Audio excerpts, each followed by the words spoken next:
How are you? Hey, good. We finally hook up. What's going on? Finally. Oh my goodness. Oh, life as life does. Let me Yeah, tell you. I hear that. Where are you located? I'm in Costa Mesa, California, Newport Beach area. That's the first time I ever saw a sunset in California back in Is that right? 1996, I believe. So yeah, I have good memories. Oh, good. Yeah. Yeah, Where are you at? You're back east, yeah, somewhere? I'm in Kansas City, Missouri. Oh, Kansas City. I was just listening to a whole article about that on, about the home of Dorothy and the Wizard of Oz and Yeah, how Kansas is trying to develop a new kind of facelift on how people consider the state and everything. So it's kind of interesting. yeah. I just went through Kansas, which is the most boring drive on the planet to go to Colorado, and there's an Oz winery, and they really are trying to catch in. But honestly, there's not a lot you can do to dress up Kansas. It's Kansas. I will tell you that there's been legislation and votes that have passed that surprised me recently. But other than that, yeah, it's just Kansas. Kansas. Well, Used I to think be an about ocean, not anymore. there's something um, I think that they could build like the simplicity of Kansas Yeah, as like a thing, like it's simple, you can breathe, there's a lot of space, it's really flat, taking the characteristics of what we kind of think of as boring yeah. as like a respite from the insanity of life. Exactly. Or it's just really flat ground if you want to build a pool. It makes sense. So, Exactly. You can build like one of those wave pools. yes. People come surfing there. Surf Kansas. There you go. Right, exactly. Well, hey, and before we get into your life of Renegade Branding, I want to know, we went through quite a renegade 3 years with COVID. How did you survive that pandemic period? And how has it Oh, changed you now that we're emerging into this kind of quote unquote post-pandemic era of our existence? oh my goodness. Well, first of all, we all had group trauma, which I think was had a major effect on people. On my business wasn't so affected in terms of I was already online. I was already teaching on Zoom and doing classes and having clients and things like that. So that wasn't like such a big thing. I think what how it's affected people is we're a little reserved to take risks. Like we want to feel like, at least with my clients, there's a level of, are you the real deal? Is this really going to work? There's just this kind of malaise of, I don't trust you, or how can I trust you? What show me, that you're actually producing results, or you're doing what you say you're going to do. And I think that was the biggest thing. It's reflected not only in my business, but it's reflected in my dating life as well. People are Yeah, like, oh, let's research you. I'm yeah, going to Google you and see if you're a real person. and yep. and there's a lot of I mean, I think a tremendous amount of fraud that's just kind of in the background. And now with AI, as much as I'm excited and delighted, I'm also like disturbed. It kind of goes both ways, and I'm Me trying to too. adjust. It's a very helpful tool to get you started on writing and give you some ideas if you for me it's like a shortcut with my clients, and it still requires um, creativity and thought. Absolutely, it does. It's that Arthur C. Clarke novel that we all read, and we were like, "Uh-oh, what's gonna Uh-huh. happen?" We're like, Still, uh-huh, yeah. Where's the monolith? So, let me ask you this: if I put you in front of a bunch of third graders at a career day, and one of the kids looks up and says, "Hey, what do you do for a living?" How would you answer that child? I think it's a great question because we should all be talking in relatively simple language. I would say that I really help and support my clients to be confident in who they are and how they present themselves in the world. So their brand is a feeling. Yeah. It makes you feel a certain way. Like I would say to the kids, you know how you feel when you eat chocolate ice cream? Or we were talking about ice cream last night at the dinner table. And Yeah. it's like, ice cream is all about being happy. It makes, if you like ice cream, you love ice cream, and it makes you really happy. Yeah. And I think, brands are the same way. They Yeah. make you feel a particular way. So what did you want to be when you were in the third grade? What was your dream to grow up and become? Oh my gosh, that's so interesting. I wanted to help people. I was kind of a religious child. Not that my parents were, super over the top, but I wanted to be a missionary actually, and Okay. go to Africa and help other people to live a better life. And ultimately, I think in my business, I actually do that. Yeah. Uh, the Yeah. side effect is, oh, you get to actually be yourself, make money, and have a good time, right? And help people. So in a way, it's not that dissimilar. So when you tell me about where you were born and raised and what these seeds were that were put into you to feel like you want to help people, be a missionary, and to do the work that you do now. Yeah, I think I grew up in Southern California. I'm fourth generation native. My dad was from Texas and my mom was from California. So my father was an educator. He was a high school principal. And my mother was very out of the box, kind of a spiritual, esoteric for that period in time, which was slightly unusual. I was born in the 50s, raised in the 60s, came out in the 70s, kind of child, Yeah. where we had a lot of idealism. It was after the war, and I pretty much felt like I could be or do anything that I wanted. I used to remember my father saying to me, "You think you can have anything you want?" And I'd be like, "Yeah, Yeah. what's wrong with that?" You Right. know, and he was always trying to bring me to practical.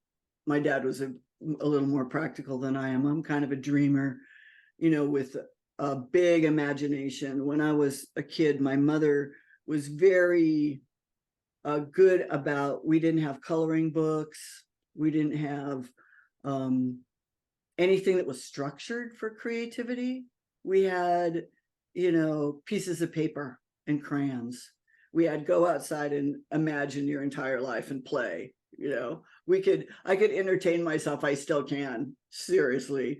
I used to laugh about it. Give me a cardboard box and I can entertain myself all day. Because I'm just that kind of person. I grew up that way. And both of my parents were very, I got lucky in that way. Lots of people have, not that all of us don't have trauma in our childhoods, but mine was I think of myself as Pollyanna. I have to kind of recover from normal. Yeah. Like Yeah. my parents loved each other. They stayed together for 56 years. Thick and thin, they were those kind of people. And so I got a lot of that. I think that's helped me actually to be a really good entrepreneur, because I am very, very tenacious and it's not over till I win kind of attitude. And how do I solve this problem to get to where I want to go, Yeah. kind of thing. And that's been really a blessing in that way. Sounds quite idyllic. So I'm curious, you mentioned the cardboard box. Are you a cat person? I am. Okay. So so am I. So when you said cardboard box, I'm like, all right, I get it. Because you could just put that out in the middle and the cats forever will be okay. Yeah, you could give them a paper bag. They like Right. to They're fine. the bag, they tip it over and do all this stuff with a bag, That's and so it. that's been in my DNA in a sense of creativity, right? Like amusement. What can I do with this thing? How can I turn it inside out, upside down? And my clients, I think that's what really brings them to me. Yeah. As I work that way, there's a methodology, but it's more of a wireframe. Yeah. It's not a step-by-step, do this and put that into this equation and pop out something. It's not really like that. Yeah. So as somebody that's kind of a branding renegade, what brand exists in the world that always has given you a comfort since you were small? Wow, since I was small. Well, that's like NESTLES. When I was a kid, everything everything was a jingle. Yeah. Now things are head hooks, head whipping hooks, I call them, little hooks that you can remember, little sound bites.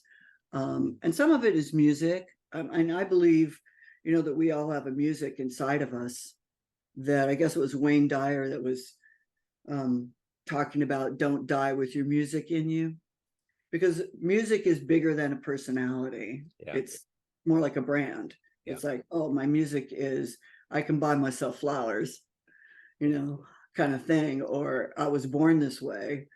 But I think for me, I love the cultures, how we've been creative since we got on the planet and have told stories. And first we started with cave stories, and then we developed this language. And to me, stories and that type of communication are really the most powerful thing you can do for your brand. In terms of brands that really stick with you, I mean, I'm an Apple, fanatic. Yeah. Totally. I get it. And it's interesting because my brain works that way. Yeah. Other people's brains, they have a much more, I call them the geeks. I have these archetypes, right? So the geeks, they have a little more, like it goes like this for them, or it goes like this for them. Yeah. Mine goes like this. Right. So it's like, yeah, your left brain's taken over. Yeah. So if you could see any event in human history with your own eyes, witness anything that happened on this planet, what would you love to have seen happen? oh, that's such an interesting question. There's so many good things that have happened in history. I think,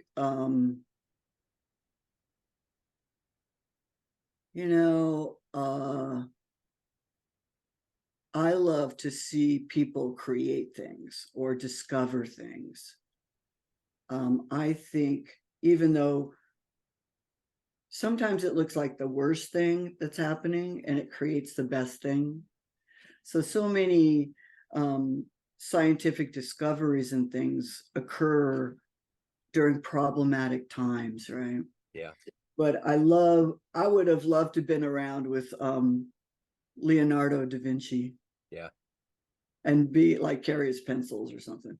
I I went to the village in Italy where he was from and saw like the actual scrolls he wrote with both hands, and just there were certain things that were developed in Rome that came from his brain because he was so multifaceted. It's crazy, you know. Yeah, I mean, But doing all sorts of stuff. And when I talk to my clients and they're like, I need to do only one thing. And I'm like, okay. I mean, it's good to do one thing and do it really well. And then it's like, yeah, but you have all these interests. Why yeah, can't you bring those interests to your business? yeah, It's like the Leonardo da Vinci kind of idea. yeah, for sure. So who's been a hero for you in your life? Oh gosh. I that's such there's so many. It's like so great because I have a kind of a thing about who are your favorite people in history and why, and who's your favorite cartoon character and why, and things like that. But I think historically, I love the people who are freedom fighters, who put their ass on the line for something that they believed in. A lot of,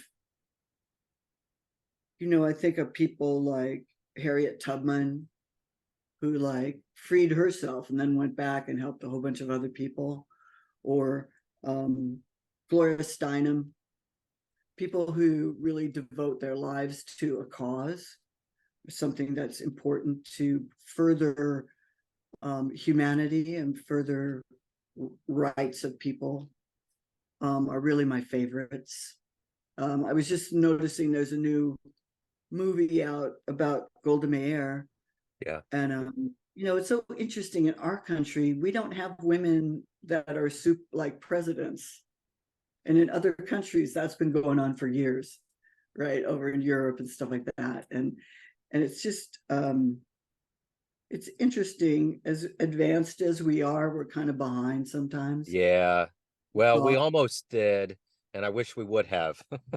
yeah, me too. I was disappointed Oh about. man. Look what kind of train wreck we could have avoided. So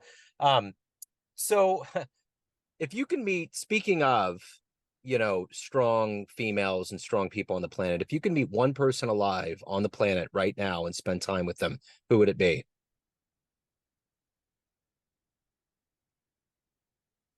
That's pretty interesting. Probably Oprah, Yeah. because she's close.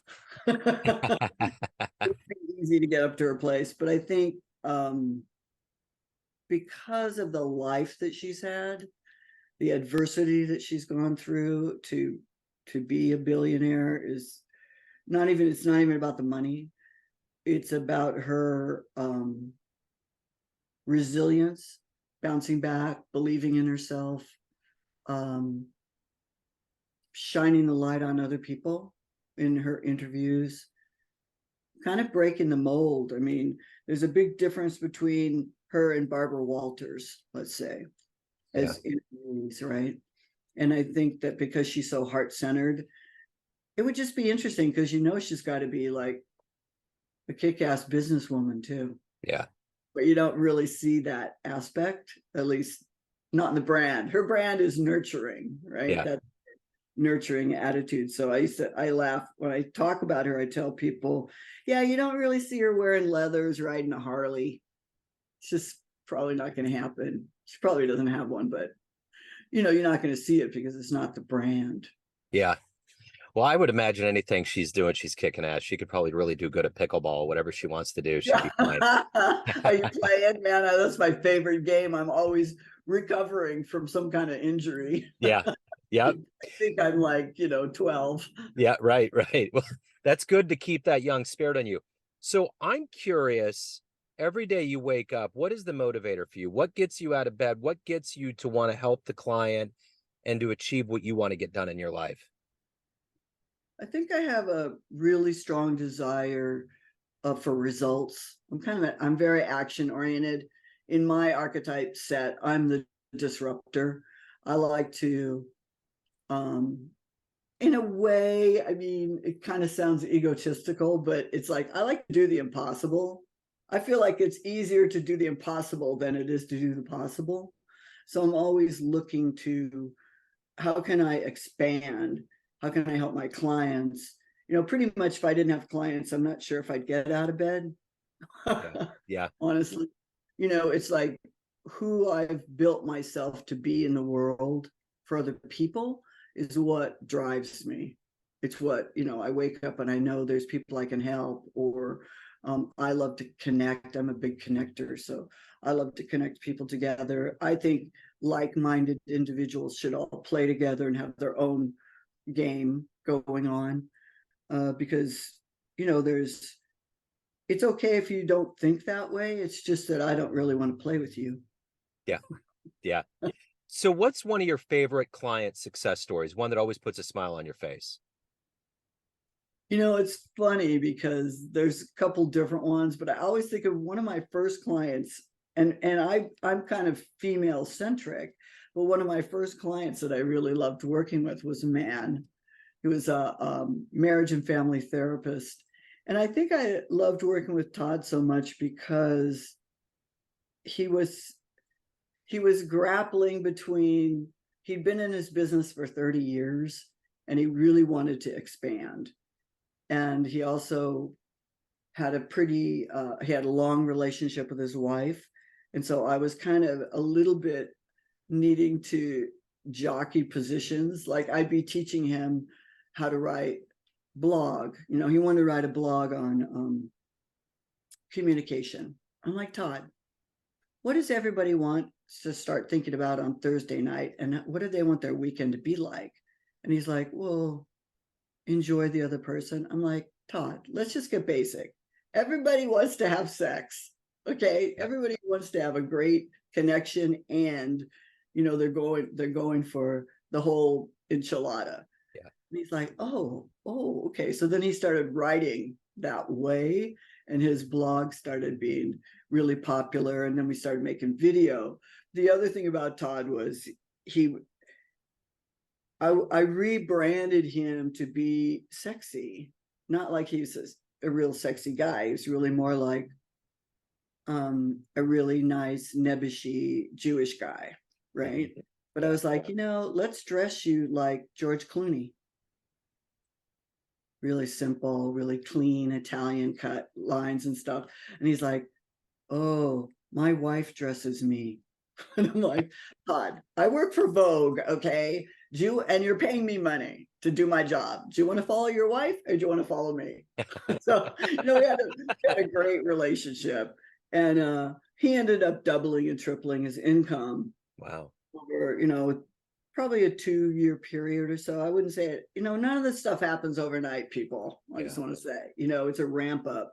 Yeah. And but you know, he was so excited about, like, when we changed his image, when we changed his brand. So I changed his tagline because he had a 90% success rate with infidelity with his clients. I was like, Todd, do you tell people that you make the world safe for love?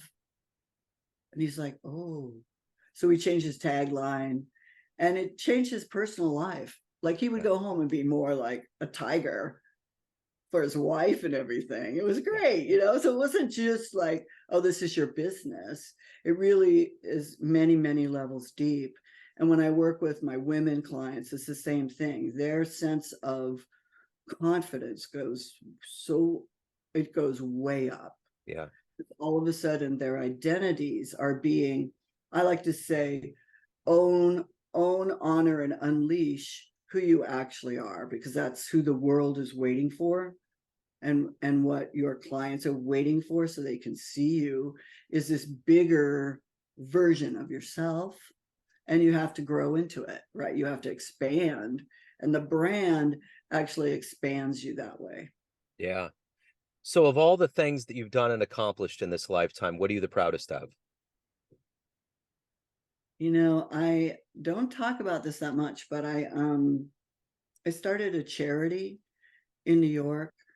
I wanted the big picture was to eradicate AIDS in the US, because it's still going on.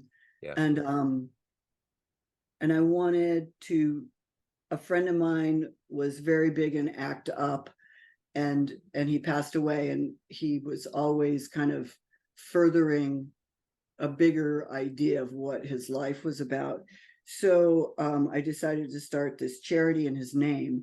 And he had actually, it was called Living Beyond Belief. And we gave college grants to New York City high school seniors that worked in HIV/AIDS education and advocacy for their communities. And then the kids would come back. They went off to college. They came back and started running the programs themselves. Because, you know, kids don't want to hear from us. We're kind of old. Yeah. Yep. You know, we're not hip, okay? Yeah. Right. Like the mom and dad. So we would just say to our kids, hey, who do you want us to invite? Because we ran it as an event. So we had fundraiser every year. And it was so awesome, because we had great people that would come from Broadway, because we did it on a Monday night when theater was closed.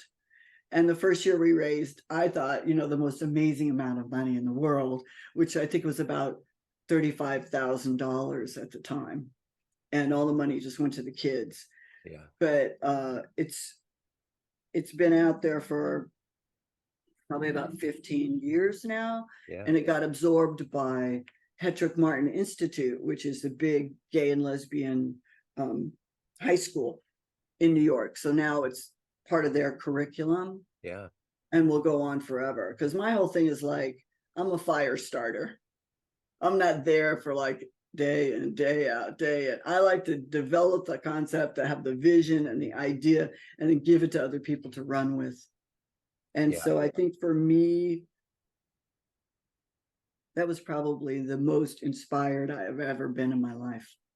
So speaking of youth, if you were to have a dream tonight, you ran into the 20-year-old version of yourself, you could give that young version of you a piece of advice based on the life you've lived, the wisdom you've gained. What would you tell your young version? You're freaking hot. Look, you have everything you need to do whatever it is you want to do. So you want to make the dream something that you're really passionate about, because passion drives, it drives everything. It's not the sustainable aspect of it, but it's the driver. And just go with it. Go with your heart. Don't get so up here about, well, I can't do this, or I'm not that, or I don't have that background. Because you seriously can do anything you want. Mm-hmm. You just enroll other people to help you. Yeah, I understand. Yeah. So let's get to the heart and soul of you. Everyone has a perception of you, an idea of you, family, friends, clients, colleagues, but you are the one running the show. What's your perception of you? Who do you think you are? I love that. Who do you think you are? Who do you think you are? Like that scene Who from the hell Goodfellas. you What are you, are? a clown? You got a big nose, big feet? Yeah. Who are you? I think, it's interesting because I have a public persona. I'm a speaker, and so I'm out entertaining in a way, entertaining people. And I'm also very quiet. I like to observe people. I like to hear what they're saying and understand them. I think at my core, I'm just a very curious person. Oh, like, why do you think that? And why do you like that? And what makes you think that's the truth? Or what about the situation do you really love? Or what do you hate? I often say to my clients, if they want to get to the core of their purpose really quickly, like super fast, what breaks your heart and what pisses you off? Well, pretty much if you write that, you will see a theme that's run through your entire life. And it's pretty much the same. And we just don't take the time to evaluate, I think, a lot. There's not a lot of learning to think, learning to look at things and go, is that my thought, or is that the propaganda of my society? Yeah. Is that really me, or is that, and it's hard to separate. I mean, I don't know if you can really ultimately separate them, because my friends that are from Europe and other countries are very different, think very differently, and it's fun to be with them, right? Or like some of my friends are super multi millionaires, and it's fun to be around them because my brain expands into a different way of thinking. For me, I'm just all about growing and changing and having fun. Like, if it's fun and it feels easy because of the level of passion that's involved, I'm feeling good, I'm definitely going to be the one doing that. All that's very cat-like. The curiosity, all of it. It is very cat-like. Yeah. Animals are so fascinating in that way, right? The Yeah. reflection that we have. And I grew up with the cats, and they can be super loving, and then they can be super independent, and they Yep. can be very curious about things. Most Yep. of the time they're really curious about what is that, how they like see a shadow. Yep. And they go like this. Yep. They go for it. Yeah. So, Ann, if anyone wants to hire you, learn more about you, anything about your world, where do they go? Well, they can go to my website, which is renegadebranding.com, and there's lots of, free things, and they can find out about me and watch videos and that kind of stuff. I would love it for people. I love people to DM me on Facebook. Okay. It's just fun I like to connect with people. So that would be great. They can go and they can take the Renegade Brand Archetype Quiz and find out which archetype they are, which is an interesting way to begin to unravel what is your brand, what do you stand for, how do you talk about it. And yeah, it'd be great. I'd love to interact with people. It's been great to interact with you, Ann. Thank you so much for opening up your story. I really appreciate it. Best of luck with everything. Thank you, Joe. It's been a pleasure. Thank you. Take care.